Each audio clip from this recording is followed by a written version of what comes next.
Good morning बच्चों। सुबह में देख रहे हैं तो गुड मॉर्निंग, दोपहर को देख रहे हैं तो गुड आफ्टरनून, रात को देख रहे हैं तो गुड इवनिंग। अगर देखने का मूड नहीं है तो बंद करके सो जाओ, गुड नाइट। मेरा तो मूड है पढ़ाने का, आज तो मैं पढ़ाऊँगा। लास्ट हम जिम्नोस्पर्म में पाइनस आगे वाले लेक्चर में बताया था। आज हम साइकस और पाइनस का कंपैरेटिव डिस्कशन करेंगे। बेसिकली साइकस का ही डिस्कशन करेंगे, लेकिन उसका साथ साथ पाइनस के साथ कंपैरिजन करते जाएंगे, तो डिफरेंस क्या है वो मालूम पड़ेगा।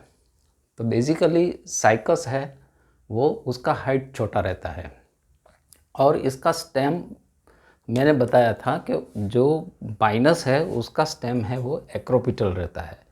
मतलब एक जो स्टेम होता है उसमें एक बड़ी वाली ब्रांच रहती है, फिर छोटी वाली रहती है, फिर इससे छोटी रहती है, फिर इससे छोटी रहती है, और इससे छोटी, फिर बाद में उसके ऐसे फोलियर लीव्स लगते हैं, और इस हिसाब से उसका स्ट्रक्चर कोन जैसा बनता है, इसीलिए इसको कोनिफर्स बोलते हैं। लेकिन इसमें ये अरेंज को एक्रोपिटल अरेंजमेंट कहते हैं, और इसका जो स्टेम होता है जो साइकस का, वो एकदम से स्ट्रेट होता है, और यहाँ पे स्केली लीव्स ऐसे कवर्ड रहते हैं, स्केली लीव्स, और ऊपर ऐसे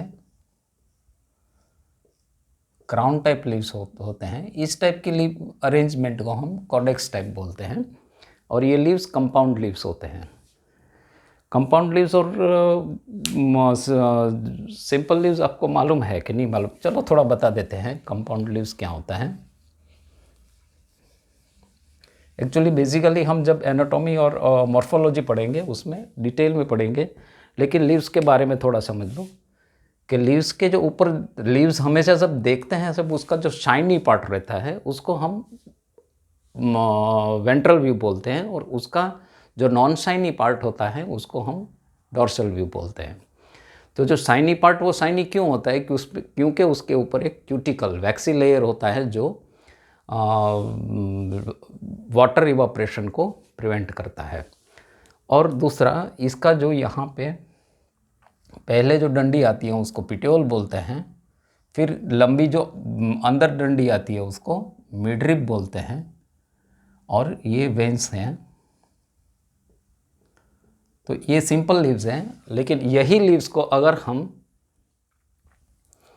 ये वाला इसका इंसिजर, मतलब अगर ये यहाँ से कटता है और ऐसे बन जाता है, ये यहाँ से कट के ऐसे बन जाता है,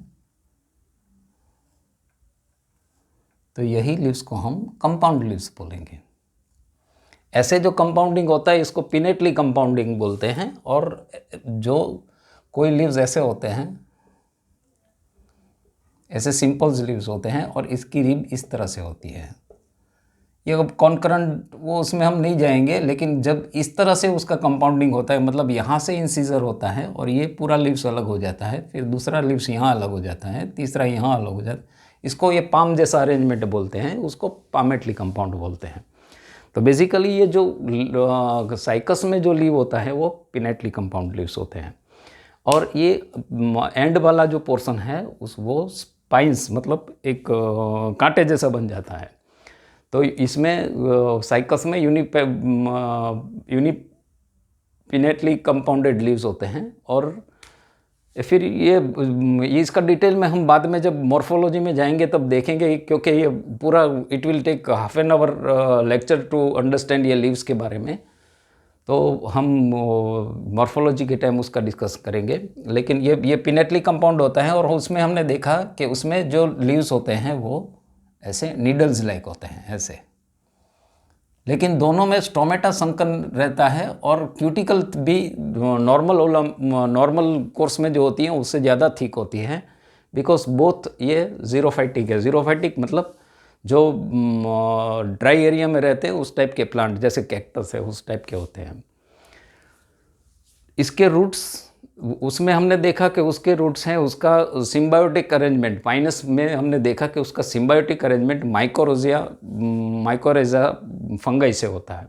लेकिन इसमें जो दो टाइप के रूट होते हैं, नॉर्मल रूट और कोरोलॉइड रूट, और ये कोरोलॉइड रूट से होते हैं, जो मेन रूट होता है टैप रूट, और उसका जो ब्रांचिंग होता है वो नॉर्मली डाइकोटोमसली ब्रांच्ड होता है। डाइकोटोमस मतलब एक से दो हिस्से में होता है, उसको हम डाइकोटोमस ब्रांचिंग बोलते हैं।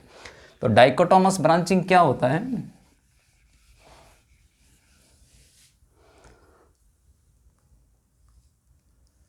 ये एक में से दो हुआ, फिर ये एक में से दो हुआ, फिर ये एक हिस्सा है इसमें से दो हुआ, और इसमें से एक दो हिस्से हुए, फिर इसमें से आगे जाके दो हिस्से हुए। तो हर टाइम हिस्सा एक का बाइफर्केशन दो में होता है, तो इसको हम डाइकोटोमसली ब्रांच्ड बोलते हैं। तो ये जो डाइकोटोमसली ब्रांच्ड हैं, उसके साथ ये रूट के साथ बैक्टीरिया का सिम्बायोटिक अरेंजमेंट रहता है, जो नाइट्रोजन फिक्सेशन के काम आता है। तो ये जो इसको हमारे टेक्स्ट बुक में साइनोबैक्टीरिया दिया है, वो साइनोबैक्टीरिया उसके साथ सिम्बायोटिक अरेंजमेंट में रहता है, जो N2 फिक्सेशन के लिए काम करता है। लेकिन ये जो नाइट्रोजन फिक्सिंग बैक्टीरिया, जो साइनोबैक्टीरिया, उसका नाम है एनेबेना और नॉस्टॉक। ये दो नाम है जो इसके नॉर्मली साइकस के साथ पाए जाते हैं। इसके प्लांट मैंने बताया था कि पाइनस के प्लांट है वो मोनोसियस है, मतलब मेल और फीमेल प्लांट अलग नहीं होते हैं। एक ही प्लांट में दोनों मेल और फीमेल कोन पाए जाते हैं, जबकि साइकस में प्लांट डायोसियस होता है, मतलब दोनों प्लांट डिफरेंट होता है। मेल प्लांट डिफरेंट होता है, फीमेल प्लांट डिफरेंट होता है।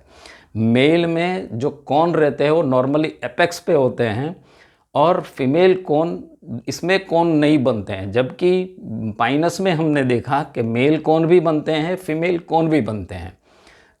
ऑफकोर्स फीमेल कौन्स नहीं बनते हैं, लेकिन फीमेल सेक्स ऑर्गन्स तो रहते ही हैं, वो ओव्यूल वो सब तो रहते ही है। दूसरा उसका मेन डिफरेंस है उसका वुड का जो डिफरेंस रहता है, वो कि जो साइकस है उसका वुड है मोनोजाइलिक, और जो पाइनस है उसका वुड को हम बोलते हैं पिक्नोजाइलिक। तो ये मोनोजाइलिक और पिक्नोजाइलिक है क्या? मोनोजाइलिक माने इसमें जो जाइलम फ्लोएम, अभी तक हम एनाटॉमी ऑफ प्लांट नहीं पढ़े हैं, लेकिन जो वास्कुलर बंडल होते हैं इसमें जाइलम और फ्लोएम होते हैं, और जाइलम और फ्लोएम में जो पानी कैरी करने के लिए जो वेसल्स रहते हैं उसको हम ट्रेकियाड्स बोलते हैं। जिम्नोस्पर्म में वो अरेंजमेंट को ट्रेकियड्स बोलते हैं, और एंजियोस्पर्म में वही अरेंजमेंट को हम वेसल्स बोलते हैं।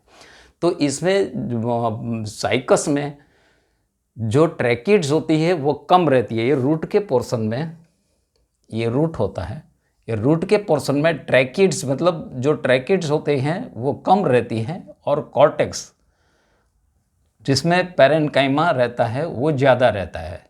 तो पैरेन्काइमा सेल नॉर्मली कोई ना कोई फूड मटेरियल स्टोर करता है। तो ये जो मोर पैरेन्काइमा एंड लेस ट्रेकिड होता है, यही टाइप की अरेंजमेंट को हम मोनोजाइलिक वुड बोलते हैं।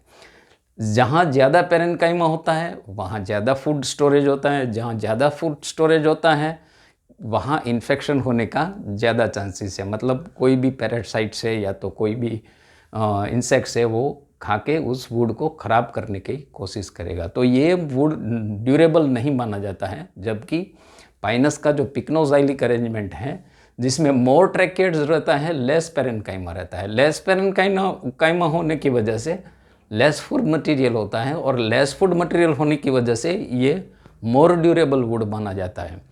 और इसमें जाइलम में ट्रेकिड्स ज़्यादा रहता है, इसमें ट्रेकिड्स कम रहता है। तो ये बेसिकली इसके वुड के डिफरेंस है। और सैगो, इसमें मोर पैरेन्काइमा है, मोर फूड मटेरियल है, और ये फूड मटेरियल को हम एक्सट्रैक्ट करके उसका स्टार्च निकालते हैं, जिसको हम सैगो बोलते हैं, और ये हम खाते भी हैं।